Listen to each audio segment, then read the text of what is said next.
Watching Justin Gaethje fight seems like it should be forbidden.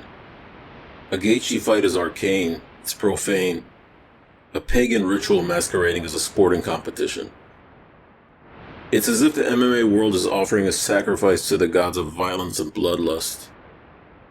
And as much as the UFC has tried to clean up MMA's image, with TV rights, extensive drug testing, and the Reebok deal, Gaethje is a reminder of the true appeal of the sport to the vast majority of its audience.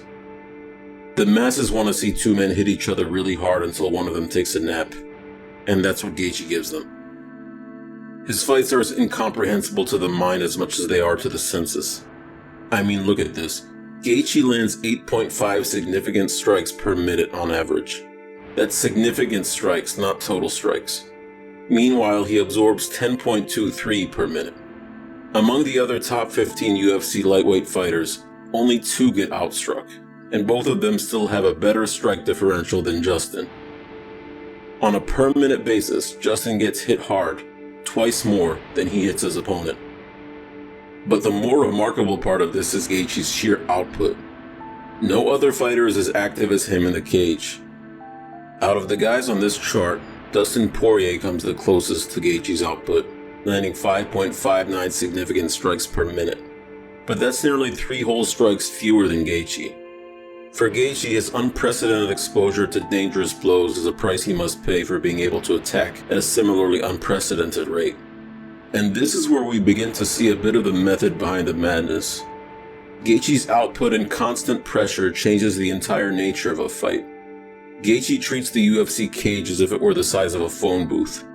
He's there to scrap, and his opponents, for the most part, willingly oblige. After all, Gaethje is so easy to hit. I would imagine the guys fighting him are so seduced by the idea of knocking him out that they can't see any better game plan other than to keep throwing everything they've got. I mean, look at this. All of Gaethje's UFC opponents put up far more offense against Gaethje than they have otherwise done throughout their careers, sometimes eclipsing their career averages by more than 4 times. This is the statistical embodiment of an unprecedented willingness to bang, not only on the part of Gaethje, but his opponents as well.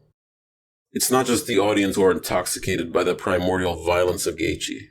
The fighters themselves can't help but get sucked into it. Gaethje is not necessarily known for his fight IQ, but there is a strategy to his approach, and it starts with the weight cut. While Max Holloway and a lot of other fighters kill themselves to make weight, Gaethje fights at more or less his natural weight. He has not fought in California yet, so we have yet to see how much he weighs on fight night. But just judging based on appearances, he is definitely among the smaller lightweights. The lack of extreme weight cut gives him the advantage in quickness, speed, and stamina, allowing him to keep up his insane pace. Proper hydration has also helped him retain a rock-solid chin. As such, he is willing to trade blows, in part because he's confident he will get the better of the exchange, or at the very least do enough damage to help him in the war of attrition. Much is made of Gaethje's regal indolence toward using wrestling in the cage. He's only attempted 1 takedown through 5 UFC fights, landing none, and he has been outspoken on his preference to not wrestle in his MMA fights. It goes even deeper than just words though. Look at this sequence here. Edson Barbosa nearly knocks out Kevin Lee with a spinning back kick. As he goes in for the finish, Lee, who is dazed and probably only half conscious, instinctively goes for the double leg, buying time to recover and eventually win by decision. Or how about here? Jacare Souza basically knocks Chris Weidman out cold, and Weidman, in his concussed state, grabs Souza's ankle. In that moment, Weidman's 2 functioning brain cells told him to grab this guy, hold on to him, and give himself a chance to recover. Now compare that to this. Justin Gaethje, an All-American wrestler, never tried to clinch, never tried to shoot a double leg. He did not have the understanding that I am hurt. Gaethje has wrestled since he was 4 years old, but he decided to throw out a lifetime's worth of inculcated wrestling instincts, choosing instead to let Poirier use his face as target practice. At the same time, the Poirier fight pushed him to adapt his game plan, ever so slightly.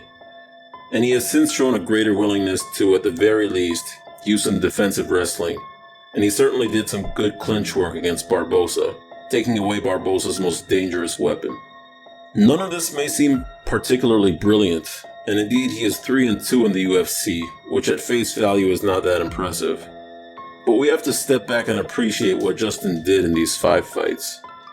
Firstly, Justin did not have to slog his way through the prelims before getting in the good favors of the UFC matchmakers. His fighting style made him a fan favorite even before making it to MMA's premier promoting organization, and his time on The Ultimate Fighter helped him expand this fan base. As a result, all 5 of his fights have been against top 10 competition, and 4 of them have been event headliners. Even more remarkably, he has earned a post-fight bonus in each of these fights, becoming the first in the UFC history to do so. Gaethje has said that he does not need to talk trash to make a name for himself, and he's proven it. When it comes to being able to get the fight he wants, the raw appeal of his fighting style trumps everything else. And this is where we see the brilliance of Mr. Gaethje. 4 Fight of the Night bonuses and 2 Performance of the Night bonuses add up to $300,000 US. That's already an impressive sum, but more important is the equity he has built with both fans and matchmakers in the span of these fights. As you're speaking to me, you're acting like it's not a big deal, but people are calling this the fight of the year. They're saying that there's no doubt about it that this was the greatest fight that they've seen in 2017. I'm sure I'll fight again, so you'll see it again. I fight like that every single time. I'm a promoter's dream. What else can you ask for? I literally go in there and put it on the line. I have no regrets. I'm not scared to lose. I'm an entertainer. The image of Gaethje as a madman has forever been cemented in our minds, regardless of what happens in the future. If by chance he continues to adapt his game plan, retaining his willingness to scrap while also showing more restraint and discipline, the fans won't suddenly go away. We have already seen some signs of this transformation in his last 2 fights, and his popularity has never been higher. After all, the technical brawler always has a place in MMA. And Gaethje is not lacking in technical ability. Behind his stalking of opponents and spamming of leg kicks and haymakers, there is a true martial artist. And this is not to say that Gaethje is a cynic or a role player. There should be no doubt that this man fears no one and has no regard for his physical well-being. He has proven as much. Rather, this is merely to illustrate that Gaethje has an underlying strategy not only for his fights, but for his overall career trajectory. And so far he has executed that plan with surgical precision. Gaethje has been hinting at a title shot, and even some MMA media personalities have suggested that he would be a bad matchup for the current champion. I don't necessarily agree with that sentiment, but with the fights that Gaethje has gotten so far, and with the overwhelmingly positive fan response to his style, it is conceivable that he will get his title shot sooner rather than later.